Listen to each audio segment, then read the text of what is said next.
Question ये है कि 30 kg का एक सेल है जो फ्री स्पेस में 3 आइडेंटिकल फ्रैगमेंट्स में एक्सप्लोड करता है, और एक्सप्लोड करने के बाद जो तीनों फ्रैगमेंट्स हैं वो एक दूसरे से दूर जाने लगते हैं, लेकिन तीनों के बीच एक फोर्स ऑफ इंटरेक्शन है, और जो फोर्स ऑफ इंटरेक्शन है वो अट्रैक्टिव है, कंजर्वेटिव है और साथ में लॉन्ग रेंज फोर्स है।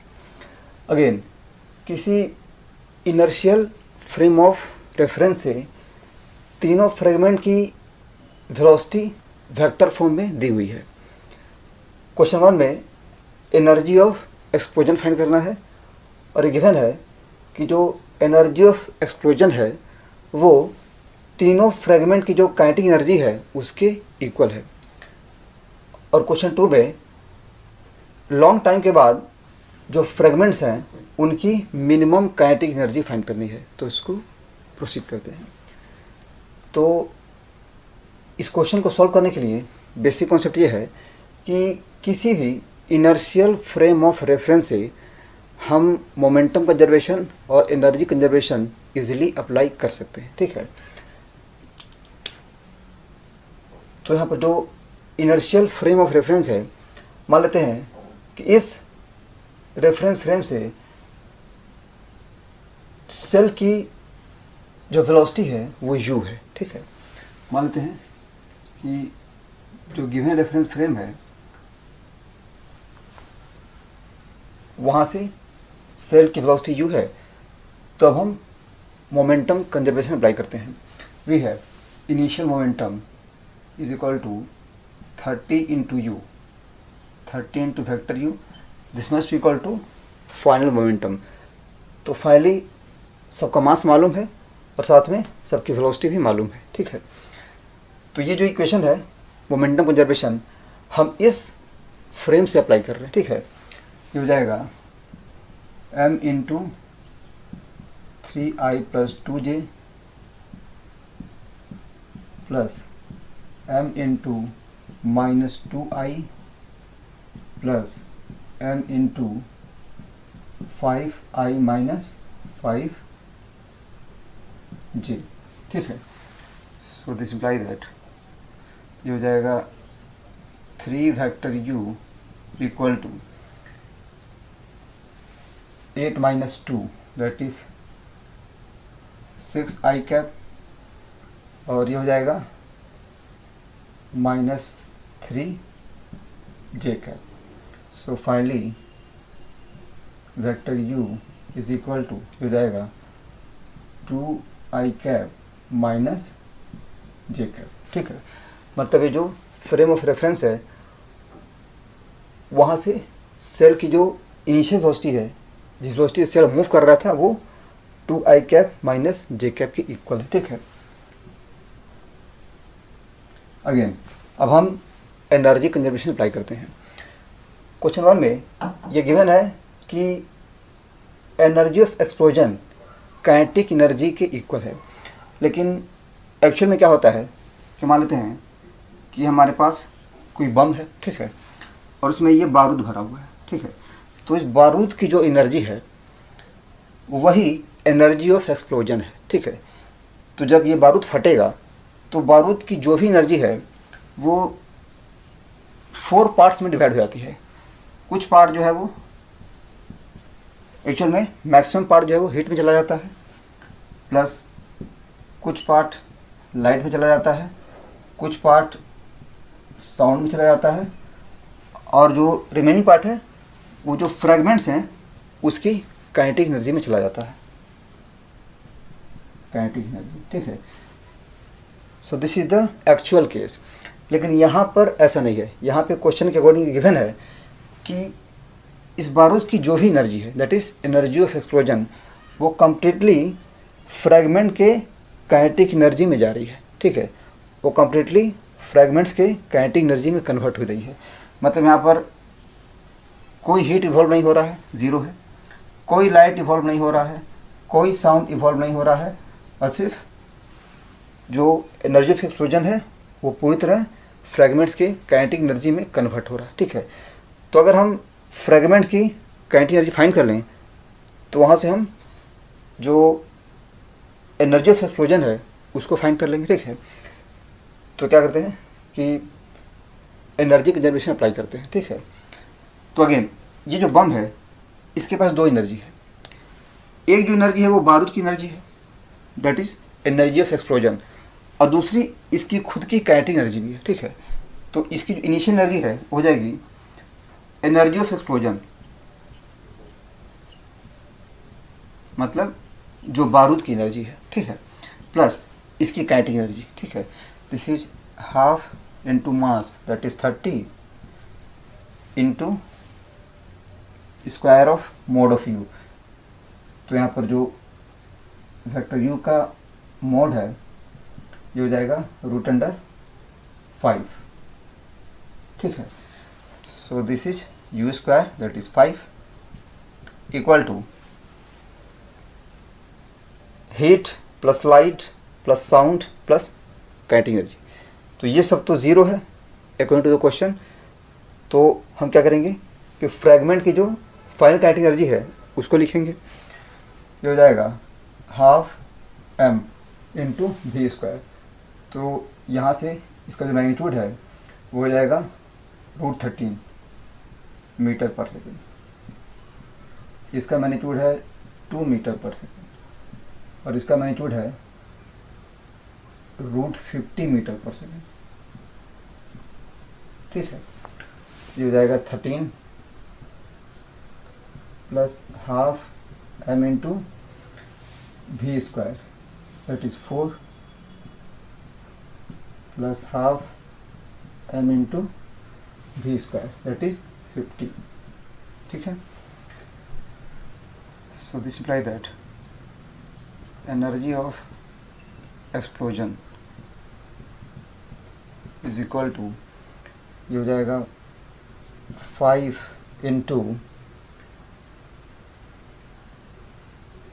67 माइनस 75, ठीक है। दिस इज इक्वल टू, ये हो जाएगा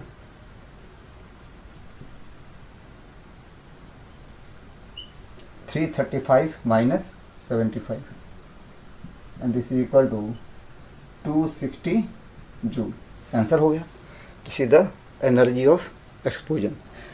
next, minimum kinetic energy of all the fragment find करना है आफ्टर लॉन्ग टाइम। तो यहाँ पर समझना ये है कि एक्सप्लोजन के बाद तीनों फ्रैगमेंट के बीच एक फोर्स ऑफ इंटरेक्शन है and the force of interaction is attractive, conservative and long range, just like gravitational forces, ठीक है। मतलब मैं कह सकते हैं कि एक तरह से कोई मास है वो एक्सप्लोड कर रहा है और तीनों के बीच में ग्रेविटेशनल फोर्स है, ठीक है। क्योंकि जो ग्रेविटेशनल फोर्स होता है वो अट्रैक्टिव भी होता है, कंजर्वेटिव भी होता है और साथ में वो लॉन्ग रेंज भी होता है, ठीक है। अब हम कॉन्सेप्ट को समझते हैं। क्वेश्चन 2, तो ये एक स्मूथ प्लेटफॉर्म है जो रेस्ट में है, हॉरिजॉन्टल है, और यहाँ पर एक शेल रखा हुआ है, ठीक है। तो जैसे ही सेल ब्लास्ट होगा, जैसे एक्सप्लोजन होगा, तो क्या होगा कि इसके तीनों मासेस, मान लेते हैं कि ये 3 फ्रैगमेंट्स में डिवाइड होता है, तो इसको तीनों फ्रैगमेंट मूव करना शुरू करेंगे ऐसे ऐसे ऐसे, ठीक है। इनकी जो काइनेटिक एनर्जी है वो बारूद से आई है, मतलब एक्सप्लोजन की काइनेटिक एनर्जी की वजह से एक्सप्लोजन की जो एनर्जी है वहाँ से इनको काइनेटिक एनर्जी मिलेगी, लेकिन तीनों के बीच में अट्रैक्शन है। क्या होगा कि तीनों की जो स्पीड है वो डिक्रीज करेगी, ठीक है, क्योंकि ये दोनों मिलके इसको अट्रैक्ट कर रहे हैं ऐसे, सिमिलरली ये दोनों मिलके इसको ऐसे अट्रैक्ट कर रहे हैं और साथ में ये दोनों मिलके भी इसको ऐसे अट्रैक्ट कर रहे हैं। वेलोसिटी इस तरफ है और जो फोर्स ऑफ अट्रैक्शन है वो अपोजिट डायरेक्शन में है। तो कन्फर्म है कि तीनों की स्पीड धीरे धीरे डिक्रीज करेगी और एक समय आएगा जब तीनों एक साथ रेस्ट में आ जाएंगे, ठीक है। यहाँ पर तीनों एक साथ रेस्ट में आएंगे क्योंकि जो मोमेंटम है वो भी कंजर्व होना चाहिए, ठीक है। तो जब तीनों एक साथ रेस्ट में आ जाएंगे उसके बाद क्या होगा कि तीनों फ्रेगमेंट्स वापस आना शुरू करेंगे। लेकिन अगर ये हो जाए कि तीनों जब रेस्ट में आते हैं उस समय तीनों के बीच जो डिस्टेंस है वो इनफाइनाइट हो जाए, उसमें उस केस में क्या होगा कि जो फोर्स ऑफ अट्रैक्शन है वो ऑलमोस्ट ज़ीरो हो जाएगा। ठीक है, क्योंकि जो फोर्स है वो लॉन्ग रेंज फोर्स तो है, लेकिन जब तीनों काफ़ी दूर रहेंगे उस समय जो फोर्स है वो ऑलमोस्ट ज़ीरो हो जाएगा। ऐसा क्वेश्चन में लिखा भी है कि लॉन्ग टाइम के बाद जब तीनों के बीच जो फोर्स ऑफ इंटरेक्शन है वो सीज कर जाता है, तो उसमें क्या होगा कि तीनों मासेस की वेलोसिटी ज़ीरो होगी और तीनों की जो काइनेटिक एनर्जी थी वो पूरी तरह से पोटेंशियल एनर्जी में कन्वर्ट हो चुकी होगी, क्योंकि यहाँ पर जो फोर्स ऑफ इंटरेक्शन है वो कंजर्वेटिव है। ठीक है, मतलब है कि इनिशियली ये रेस्ट में था और काफ़ी लॉन्ग टाइम के बाद भी तीनों फ्रेगमेंट दोबारा रेस्ट में आ जाता है। ठीक है, तो इनिशियली सिस्टम की सेल की काइनेटिक एनर्जी ज़ीरो थी और लॉन्ग टाइम के बाद जो फ्रेगमेंट हैं उनकी काइनेटिक एनर्जी भी ज़ीरो है। लेकिन अगर हम इस पूरे इवेंट को कहीं और से देखते हैं, ठीक है, ये जो स्मूथ सरफेस है वो अर्थ पर है। ठीक है, ये जो स्मूथ सरफेस है वो अर्थ पर है। ठीक है, हम क्या करते हैं कि इस पूरे सिचुएशन को मून से देखते हैं। ये मून है, तो मून से हमें यह नज़र आएगा कि जो शेल था वो इनिशियली मूव कर रहा था क्योंकि अर्थ भी मूव कर रहा था।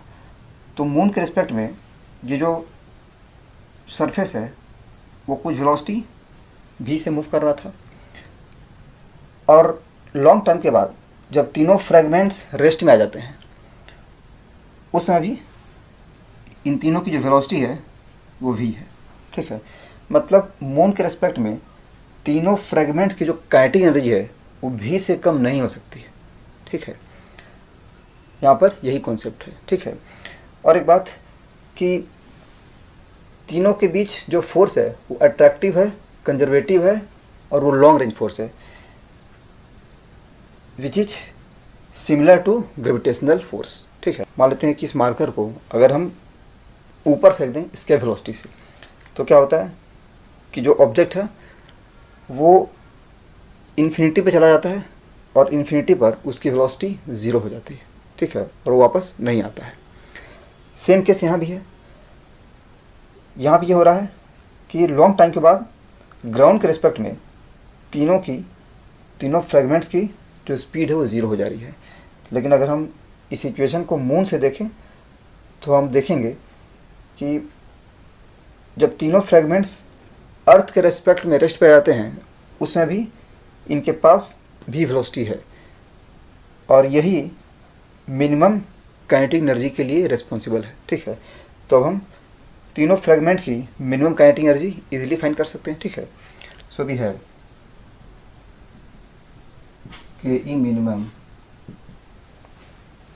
This is nothing but the initial kinetic energy of the shell. ठीक है, ये हो जाएगा half into mass that is 30 into frame of reference के रेस्पेक्ट में इनकी velocity.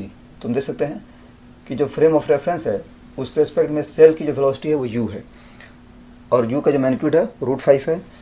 So this will be 5 and this is 75 joule. ठीक है, तो ये लॉन्ग टाइम के बाद तीनों फ्रेगमेंट की मिनिमम काइनेटिक एनर्जी की वैल्यू हो गई। ठीक है, और इस तरह से ये सॉल्यूशन हो गया। Thank you.